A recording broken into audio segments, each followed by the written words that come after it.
श्री स्वामी समर्थ. नमस्कार, मी अस्मिता. तुम्हा सगळ्यांचं खूप खूप स्वागत आहे आपल्या चॅनलमध्ये. आजचा दिवस आपला खूप खूप आनंदात जाओ. तुमच्या सगळ्या चांगल्या इच्छा स्वामी पूर्ण करोत ही त्यांच्या चरणी प्रार्थना व्यक्त करून आजच्या व्हिडिओला सुरुवात करते. व्हिडिओला सुरुवात करण्यापूर्वी तुम्ही जर अजून चॅनलवर नवीन असाल आणि चॅनल सबस्क्राईब नसेल केलं तर चॅनल सबस्क्राईब करा, म्हणजे माझे सगळे व्हिडिओ तुम्हाला पाहायला मिळतील नवनवीन. आणि बाजूला जे बेल आयकॉन आहे ते देखील प्रेस करा, म्हणजे माझ्या सगळ्या व्हिडिओंची नोटिफिकेशन सगळ्यात आधी तुम्हाला तुमच्या मोबाईलवर मिळतील. येत्या 24 जुलै 2025 रोजी वार गुरुवारी आषाढ अमावस्या, आदर्श अमावस्याला दीप अमावस्या असं देखील म्हटलं जाते. तर पहा, दीप अमावस्येच्या दिवशी आपल्याला आपल्या घरातील लहान मोठे दिव्यांना घासून पुसून स्वच्छ करायचं असते आणि त्यांना पाटावरती ठेवून त्यांचं पूजन आपल्याला करायचं असतं.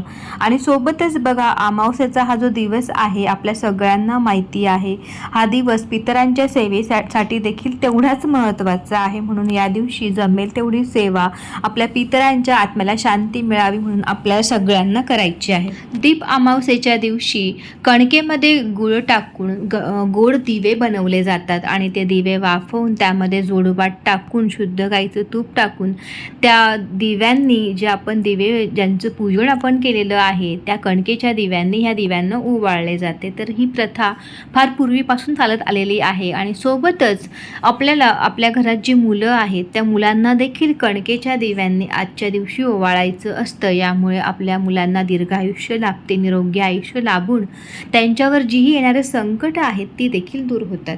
बऱ्याचदा काय होतं, आपल्या घरामध्ये सगळं असूनही आपल्याला सुख हे जे म्हणतो आपण ते मिळत नसतं. म्हणजे बघा, पैसा सगळ्यांकडे असणं म्हणजे सुख नाही, तर चांगलं आरोग्याची प्राप्ती, घरामध्ये आनंदी आनंद असणं हेच आपलं खरं सुख आणि संपत्ती आहे. तर पहा, बऱ्याच वेळा काय होतं, सगळं असून देखील आपल्या घरामध्ये मन लागत नाही, घरामध्ये नकारात्मक वाटतं.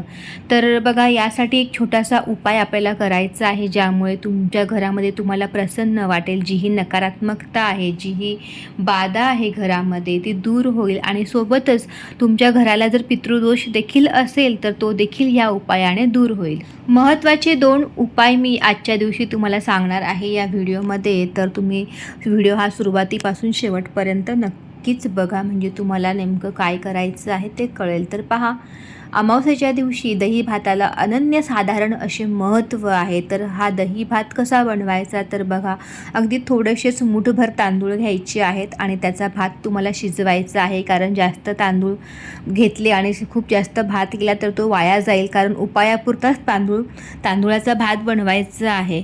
तर थोडेसे तांदूळ घेऊन त्याचा भात बनवायचा आहे आणि तो शिजवत असताना त्यामध्ये मीठ घालायचं नाही आहे. अळणी भात बनवायचा आहे. भात शिजवल्यानंतर तो थोडासा भात जो आहे तो 2 प्लेटमध्ये डिवाईड करायचा आहे, 2 सेपरेट प्लेटमध्ये काढायचं आहे आणि त्यावर दही घालायचं आहे. आणि हा जो दही घातलेला भात आहे तर तो सगळ्यात पहिल्या उपायामध्ये काय करायचं आहे, जिथे तुमच्या घराचं सुरुवात होते तिथून त्या घराच्या कोपऱ्यामध्ये ही प्लेट घेऊन जायची आहे आणि त्यानंतर त्या भिंतीला हा दही भात टच करायचा आहे आणि सोबतच थोडेसे दाणे दही भाताचे त्या कोपऱ्यात टाकायचे आहे. तर तुमचं घर समजा 4 रूमचं असेल तर प्रत्येक घराच्या रूममध्ये खोलीमध्ये जाऊन प्रत्येक भिंतीला तुम्हाला हा दही भात असा टच करायचा आहे भिंतीला आणि कोपऱ्यामध्ये थोडासा टाकायचं आहे. तर यामुळे काय होतं, घरातील नकारात्मकता, घराला जर प्रचंड दोष लागलेला असेल, नजरबाधा म्हणतो आपण, करणी बाधा म्हणतो त्याला, तर जेही झालेलं असेल घराला तर ते सगळं काही या दही भाताच्या छोट्याशा उपायाने दूर होणार आहे.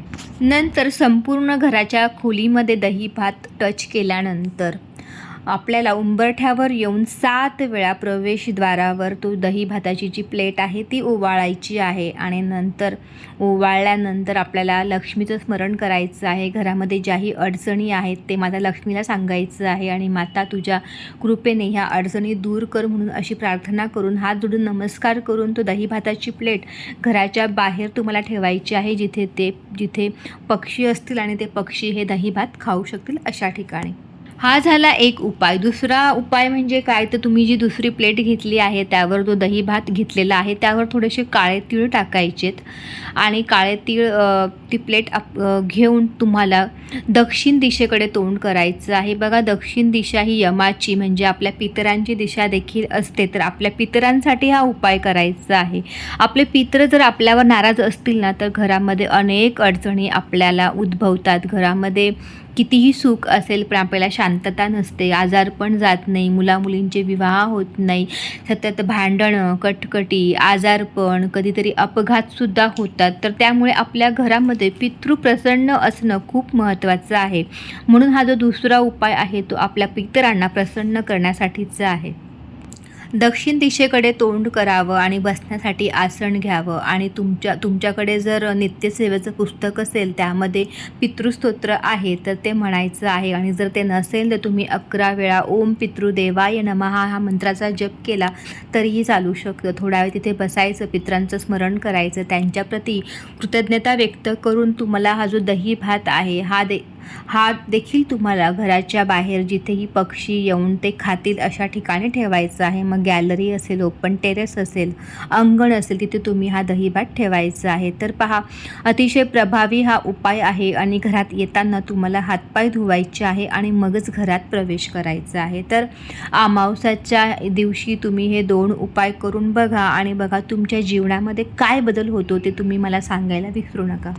आता बऱ्याच महिलांना प्रश्न पडेल, ताई आम्ही भाड्याच्या घरात राहतो, आमचं स्वतःचं घर नाही आहे. पण पहा, भाड्याच्या घरात जरी राहत असाल पण तुम्ही तिथे राहत आहात ना, तुमचं ते स्वतःचं घर नसेल तरीही चालेल. ह्या उपायासाठी तुम्ही भाड्याच्या घरात देखील राहून हा उपाय करू शकतात. तुमच्या मनामध्ये आणखी काही प्रश्न असतील ह्या उपायासंदर्भात तर मला खाली कमेंट्समध्ये नक्कीच कमेंट करून सांगा. तिकडे तुम्हाला मी तुमचे प्रश्न नक्की सोडवण्याचा प्रयत्न करेल. आजचा व्हिडिओ तुम्हाला आवडलाच व्हिडिओला लाईक करा, जास्तीत जास्त शेअर करा आणि चॅनलवर नवीन असाल तर असेच माझे नवनवीन व्हिडिओ पाहण्यासाठी चॅनलला सबस्क्राईब करा. धन्यवाद.